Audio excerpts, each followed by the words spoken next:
Sore itu, Ari lagi duduk di bangku depan rumahnya, ngelamun sambil ngerokok. Udara sore itu agak panas, jalan kampung juga terlihat sepi. Sejak pulang dari rantau sebulan lalu, hidupnya jadi agak sepi, kosong, gak ada bapak yang biasa suka cerewet ngajakin ngopi. Seminggu lalu, Ari baru aja selesai mengurus pemakaman bapaknya. Dan sekarang, dia mutusin untuk gak balik ke kota. Capek katanya, pengen nyoba cari kerja deket rumah aja, rumah kecil bekas warisan orang tua. Rumah Ari berhadapan langsung sama rumah baru yang gede, catnya kinclong, pagar tinggi, ada mobil terparkir di garasi. Ari sering ngelirik rumah itu. Orang-orang kampung bilang, rumah itu milik seorang janda, namanya Retno, usianya kira-kira 30-an. Baru setahun pindah, tapi kabarnya udah banyak jadi bahan obrolan di warung. Sore itu, kebetulan banget Ari lihat seorang perempuan keluar dari pagar rumah seberang. Rambutnya panjang terurai, baju rumahan tapi rapi, wajahnya anggun. Nggak salah lagi, itu pasti Mbak Retno.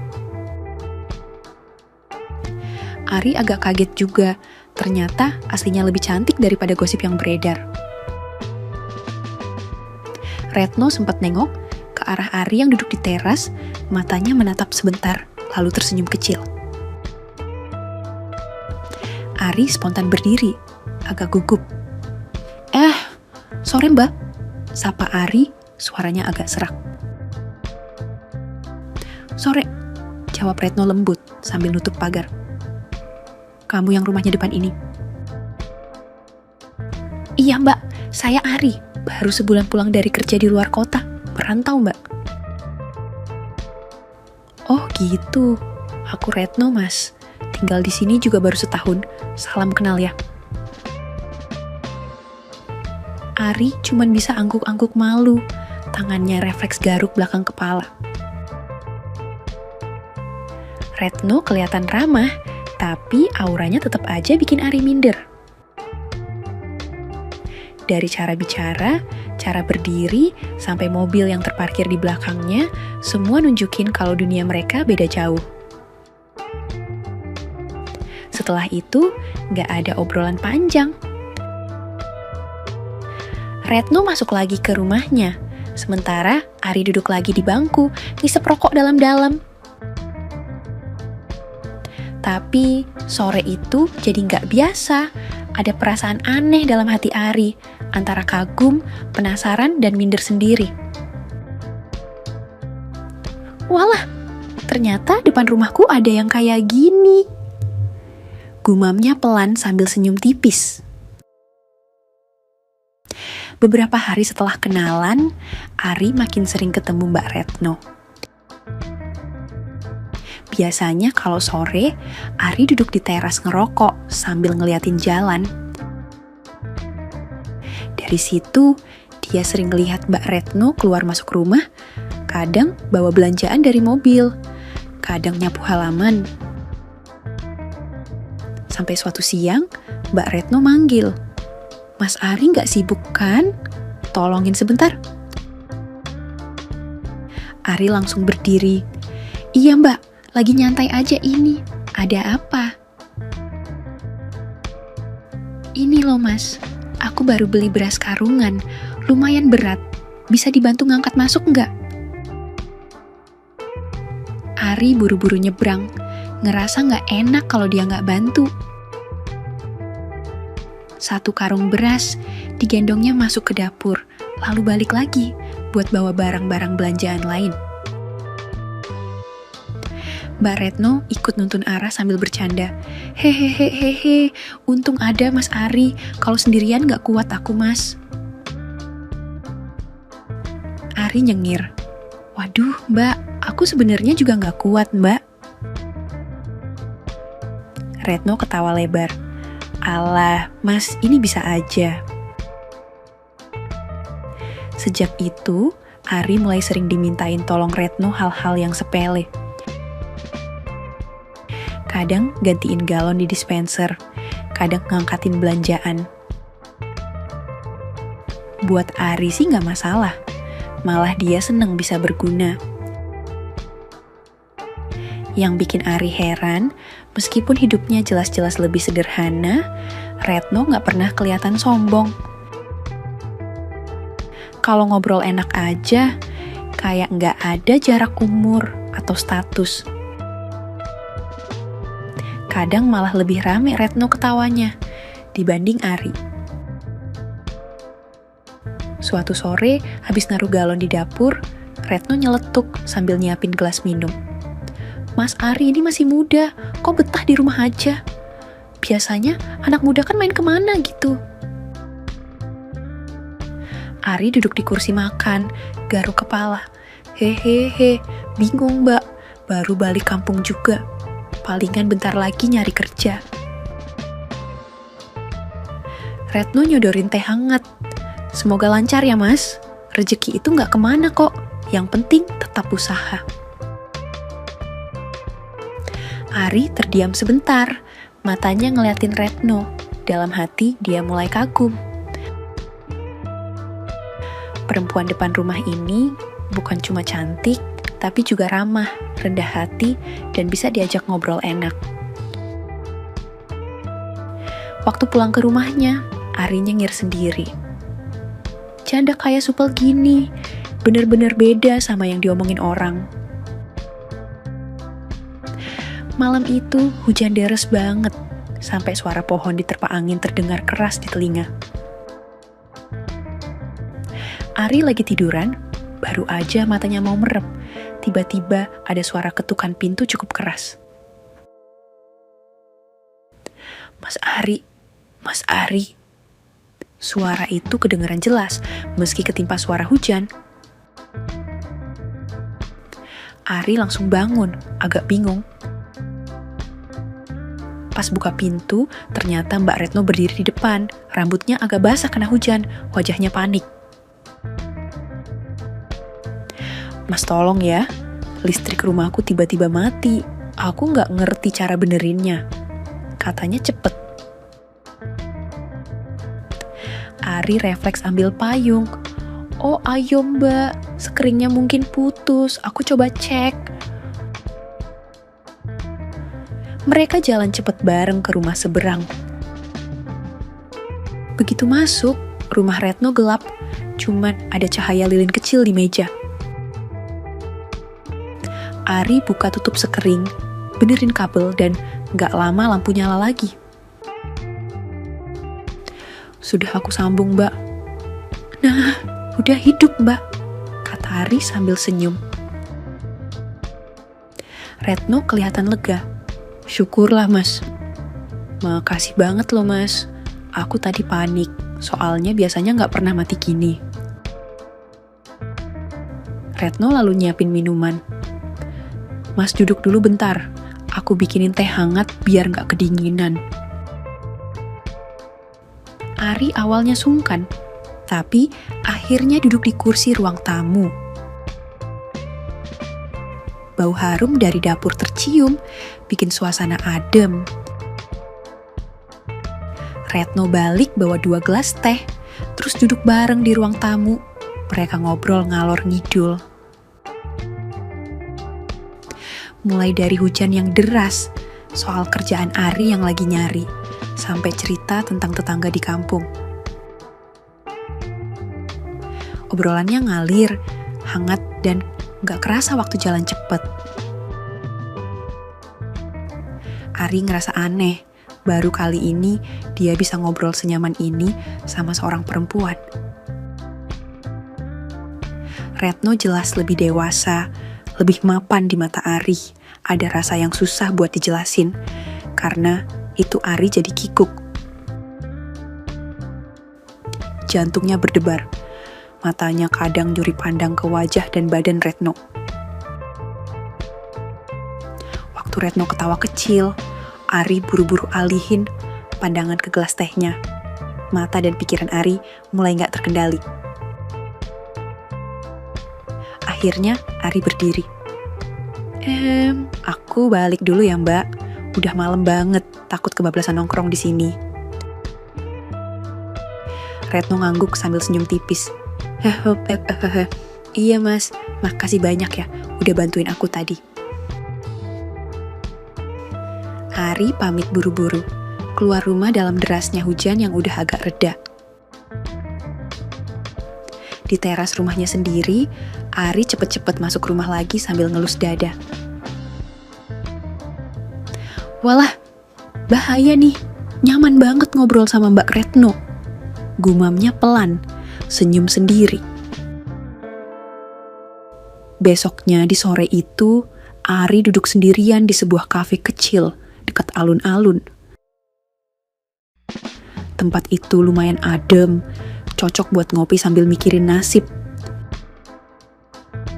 Dia juga baru aja dapat omongan dari temennya tentang Mbak Retno. Katanya Mbak Retno itu janda kaya karena warisan almarhum suaminya yang dulu pebisnis sukses. Ari cuma mesem tipis waktu dengar gosip itu. Di satu sisi dia agak minder, soalnya jelas beda kelas. Di sisi lain, entah kenapa gosip itu bikin dia makin penasaran.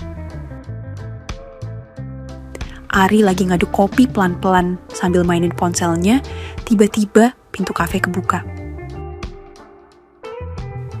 Masuklah sosok yang familiar, Mbak Retno, pakai blouse sederhana sama celana jeans, kelihatan santai tapi tetap cantik. Ari buru-buru tunduk, sok sibuk sama kopinya biar nggak kelihatan kaget. Tapi bukannya cari meja lain, Retno malah langsung nyamperin. Mas Ari kok di sini juga? Sendirian toh? Suaranya riak.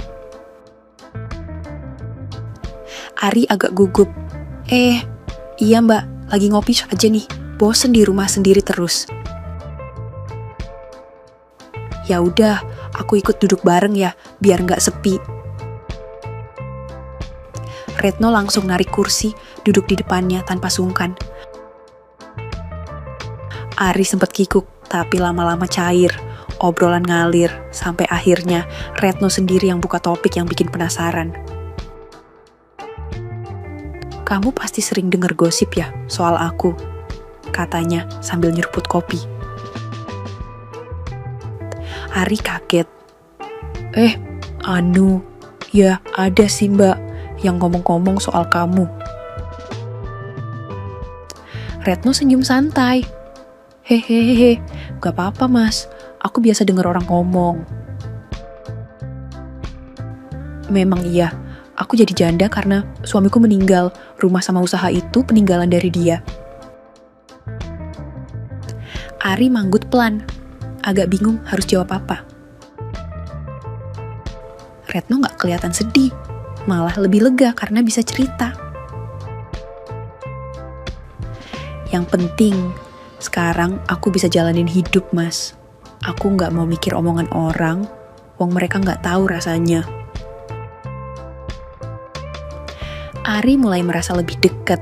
Rasa minder yang tadi nyangkut di hati pelan-pelan hilang. Malah, dia jadi berani nyeletuk. Pantesan aja mbak selalu kelihatan kuat. Aku aja yang cowok, masih sering bingung mikirin hidup. Retno ketawa kecil. Kuat-kuatan ala kadarnya mas. Kalau nggak gitu, siapa lagi yang mikirin diri sendiri? Obrolan di pojokan kafe itu makin panjang, suasananya makin akrab. Ari yang biasanya malu-malu, kini mulai berani lempar godaan kecil. Iya kalau mbak butuh teman ngobrol, aku siap kok. Hehehehe, biar sama-sama gak bosen sendirian.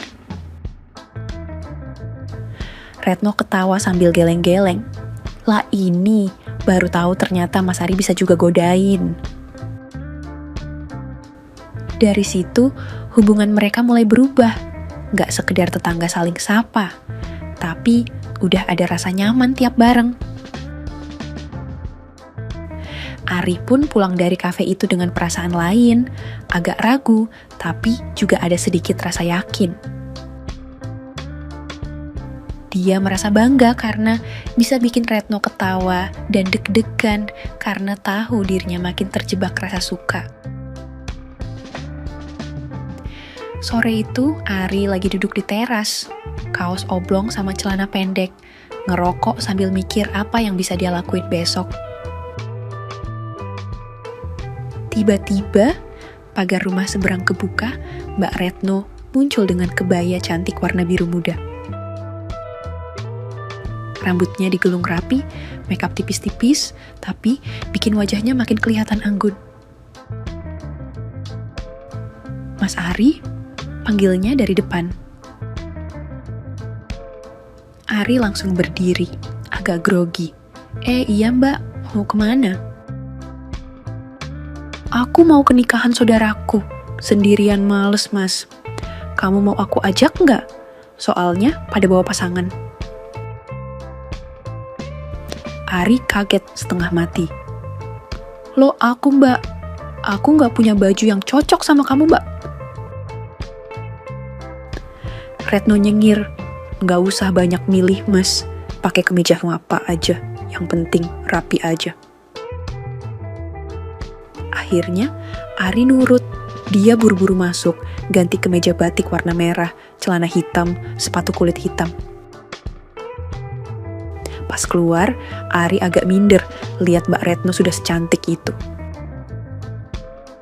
Tapi Retno cuma senyum. Nah gini dong mas, kamu kelihatan keren kok. Di acara nikahan itu, mereka duduk bareng di meja tamu. Banyak mata ngelirik, ada yang bisik-bisik. Beberapa saudaranya Retno malah nyapa sambil senyum-senyum. Loh Retno, ini pacarmu ya? Retno ketawa aja. Ah, enggak kok bulik, ini Mas Ari temenku. Tapi orang-orang tetap ngangguk-ngangguk sambil senyum-senyum. Jelas kelihatan kayak nggak percaya. Ari udah mau jawab kalau mereka cuma tetangga, tapi ditahan Retno. Udah, biarin aja mas, nggak usah dipikir. Setelah acara selesai, mereka pamit. Di parkiran malah ketemu orang tua Mbak Retno yang juga hadir di nikahan itu. Ibunya langsung nyapa. Oh, Alan Duk, ini yang nemenin kamu? Kenalin toh ya ke bapak ibu. Retno senyum, narik Ari mendekat. Ini tuh Mas Ari bu, tetanggaku. Orangnya baik kok. Bapaknya Retno ngeliatin dari atas sampai bawah, terus mesem. Wah, kamu ini Ret. Kamu jangan lupa ajak main ke rumah ya Mas Ari ini, biar kita bisa ngobrol-ngobrol. Ari cuma bisa senyum kaku, sementara Retno nyolek lengannya pelan. Iya, nanti kapan-kapan main ya mas. Dalam hati Ari berdesir, campur aduk antara seneng sama deg-degan. Dia nggak nyangka, tiba-tiba bisa sampai ketemu orang tuanya Retno. Apalagi dari raut wajah mereka, kelihatan jelas mengira kalau Ari lebih dari sekedar tetangga biasa. Malam itu, di perjalanan pulang, Ari cuma bisa nyengir malu. Waduh mbak, aku malah jadi gak enak sama kamu. Kayaknya pada gak percaya kalau kita cuma temen. Retno ketawa kecil sambil nyetir. Ya salah mereka sendiri tuh mas. Tapi, makasih ya mas, kamu udah mau nemenin aku hari ini. Soalnya, daripada dijodohin sama bapak-bapak nanti. Kebersamaan mereka berdua di hari itu bikin hati Ari lebih nyaman. Minder perlahan hilang, diganti perasaan yang bikin dia makin susah tidur malam itu. Hari-hari berikutnya, Ari makin sering main ke rumah Mbak Retno. Awalnya cuma bantuin hal sepele, kayak ngangkat galon, benerin pintu yang seret, atau beresin taman depan. Lama-lama, tanpa sadar, keberadaan Ari di rumah itu jadi hal yang biasa. Sore itu, Retno lagi masak di dapur. Rambutnya dicepol asal, pakai daster warna ungu. Ari duduk di kursi sambil nontonin. Tangan Retno sibuk ngulek sambal, wajahnya sedikit berkeringat. Ari nyeletuk, "Mbak, kalau bikin sambal jangan terlalu pedes, nanti bisa bikin kamu jadi galak." Retno nengok sambil manyun. "Heleh mas, godain terus kerjaanku. Daripada cuma nontonin, mending sini bantu." Momen kecil seperti itu yang bikin suasana mereka makin akrab. Kadang juga, Ari sengaja ngelucu biar Retno ketawa. Rasanya, rumah besar itu gak lagi sepi sejak ada Ari yang sering mondar-mandir. Pernah juga malam minggu Ari datang tiba-tiba, langsung nyelonong ke ruang tamu. Retno lagi tiduran santai nonton TV, kaget sampai jerit kecil. "Mas Ari, astaga, kamu ini bikin jantungan aja." Ari ketawa keras. "Hehehe, maaf mbak, tak kira gak ada orang." Retno ambil guling terus dilempar ke Ari. "Rasain, awas kamu ya mas." Ari malah makin ketawa. "Waduh mbak, jangan gitu mbak, nanti kena kaca bisa pecah." Tawa mereka pecah di ruang tamu, kayak nggak ada jarak umur sama sekali. Tapi, di balik gurauan itu, hati Ari makin nggak tenang. Dia sadar ada sesuatu yang beda. Setiap kali lihat senyum Retno, setiap kali dengar ketawanya, dada Ari berdebar aneh. Malam-malam, Ari sering mikir, apa aku suka sama Mbak Retno ya? Tapi, apa Mbak Retno bakal nganggep aku? Apalagi belakangan, gosip-gosip dari tetangga mulai kedengeran. Ada ibu-ibu di warung nyeletuk kalau Ari sering keluyuran di rumah janda kaya. Ada juga yang sengaja senyum-senyum kalau pas lihat Ari keluar dari pagar rumah Retno.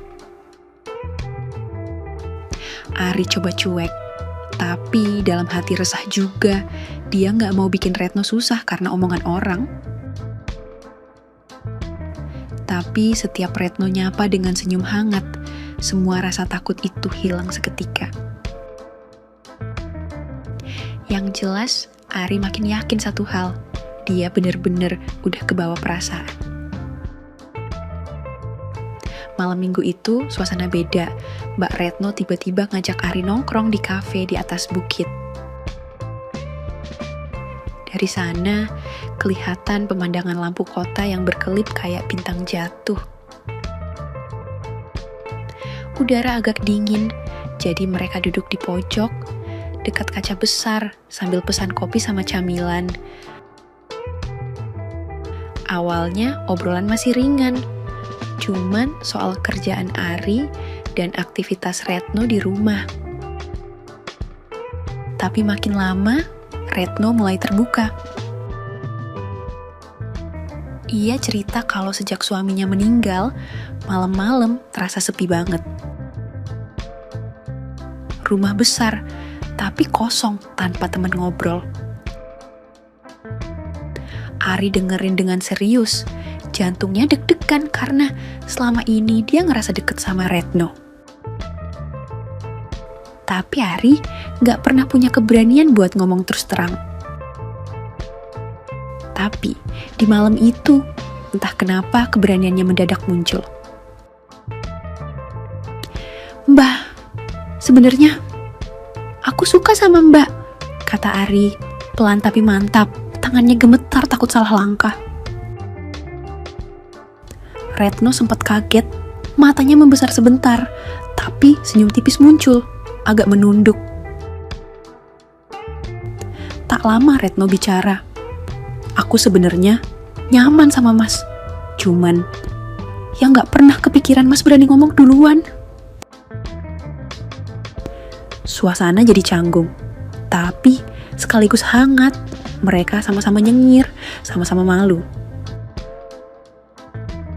Tapi terlihat jelas banget kalau ada sesuatu yang berubah malam itu.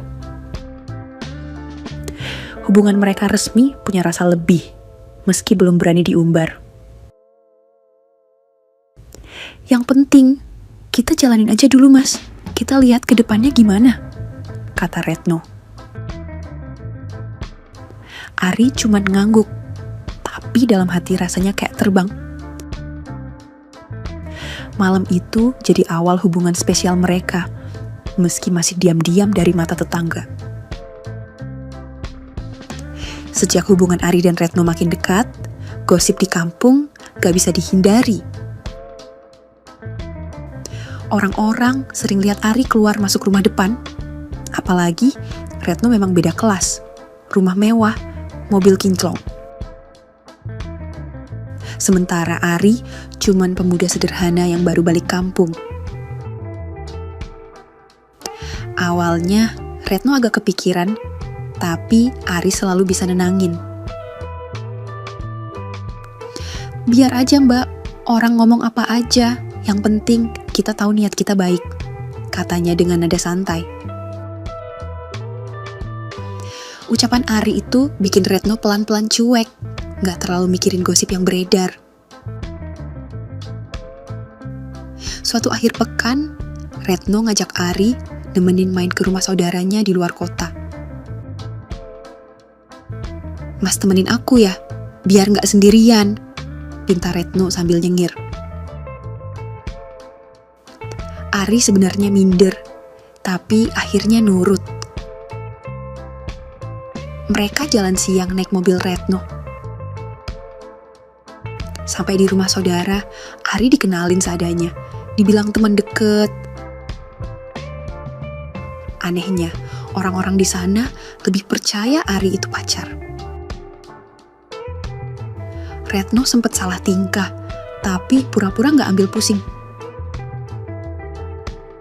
Malam makin larut, hujan deras turun, jadi mereka gak bisa langsung pulang. Akhirnya Retno ambil keputusan, Mas kita nginep aja ya, cari penginapan deket sini. Bahaya kalau kita maksa jalan. Ari ngangguk, dalam hati justru ada rasa senang. Kesempatan bareng Mbak Retno bakal lebih lama. Mereka akhirnya dapat kamar di penginapan sederhana. Tapi sejak masuk kamar, suasana kerasa beda. Retno yang biasanya tenang, malam itu kelihatan kikuk, sedangkan Ari justru terlihat lebih santai. Mas maaf ya, jadi bikin repot gini, kata Retno sambil duduk, kepalanya nunduk. Ari senyum, nada suaranya agak nakal. Nggak repot kok Mbak, malah seneng bisa nemenin kamu. Lagian, nggak sering-sering aku bisa jalan jauh, terus bisa semalaman bareng Mbak. Retno mendongak, matanya ketemu sama tatapan Ari. Ada sesuatu di sana hangat, tapi juga berani. Saat itu, Retno mulai sadar. Ari ternyata nggak sepolos yang dia kira. Pemuda sederhana ini, tak dia sangka, bisa saja menggoda tanpa banyak kata. Malam itu, obrolan mereka di penginapan terasa lebih dekat dari biasanya. Ari dan Retno pun tak bisa menahan godaan dinginnya malam saat berdua bersama. Ada jeda, ada tawa kecil, ada tatapan yang bikin jantung berdebar. Dan buat pertama kalinya, Retno mulai yakin. Hubungan ini udah gak sekadar main-main. Hubungan Ari dan Retno makin dalam setelah kejadian nginep di penginapan itu. Mereka udah gak sekadar tetangga, tapi juga udah kelihatan kayak pasangan beneran. Tapi di balik semua itu, ada satu hal yang bikin Retno masih kepikiran. Suatu malam, pas baru pulang dari jalan-jalan, Ari dan Retno duduk bareng Ari di dalam mobil. Retno nyeletuk pelan, "Mas, aku kadang takut. Jangan-jangan kamu deket sama aku, cuma gara-gara aku punya uang." Ari kaget, tatapannya langsung berubah. "Mbak, kamu kok ngomong gitu?" Suaranya agak berat, jelas tersinggung. Retno buru-buru menghela napas. "Aku gak nuduh mas, cuman aku ngerasa kalau aku yang sering keluarin uang." Ari diem sebentar, lalu ngeliat Retno dengan mata serius. "Aku ngerti kenapa mbak mikir gitu, tapi aku gak pernah niat manfaatin. Aku emang miskin iya, tapi kalau soal hati, aku tulus. Aku gak mau mbak anggap aku numpang hidup." Sejak malam itu, Ari jadi lebih semangat buktiin kesungguhannya. Dia berhenti leha-leha di teras, mulai rajin keliling cari kerja tetap. Nggak gampang, tapi dia terima apa aja. Dari nguli bangunan, ngojek online, sampai akhirnya dapat kerja di bengkel motor temennya. Retno yang ngelihat perubahan itu, hatinya berangsur luluh. Tiap hari pulang kerja dengan baju lusuh dan tangan belepotan oli, justru bikin hatinya makin yakin. Pemuda yang selama ini dia anggap gak punya apa-apa, ternyata punya tekad dan kesungguhan. Sampai suatu malam, Retno nyeletuk sambil senyum-senyum. "Mas, maaf ya, aku sempet ragu. Sekarang aku percaya. Kamu gak cuma janji, kamu buktiin dengan kerja keras." Ari cuma nyengir, "Aku gak mau kehilangan kamu, Mbak. Jadi, aku harus lakuin apa aja yang bisa aku lakuin." Retno menatapnya lama. Dalam hati dia sadar, ujian hati itu justru bikin mereka makin kuat. Setelah lewat berbulan-bulan penuh gosip, cibiran dan ragu-ragu, akhirnya Ari dan Retno putusin jalan paling jelas, menikah. Gak perlu mewah, gak perlu pesta heboh, yang penting sah. Hari itu, halaman rumah Retno disulap jadi tempat akad nikah sederhana. Ari duduk di depan penghulu dengan jas pinjaman, tapi wajahnya kelihatan mantap. Retno tampil anggun pakai kebaya krem, rambutnya disanggul rapi, bikin semua mata tertuju padanya. Saat ijab kabul lancar diucapkan, suasana mendadak hening. Tetangga yang dulu suka bikin gosip dan nyinyir, cuman bisa melongo. Mereka yang dulu bilang Ari cuma numpang hidup, sekarang harus terima kenyataan. Ari resmi jadi suami Mbah Retno. Usai acara, tamu-tamu makan tumpeng dan hidangan sederhana. Ari dan Retno duduk berdampingan, sesekali saling pandang sambil senyum. Retno kelihatan lega, sementara Ari kelihatan bangga bisa ada di samping perempuan yang dia cintai.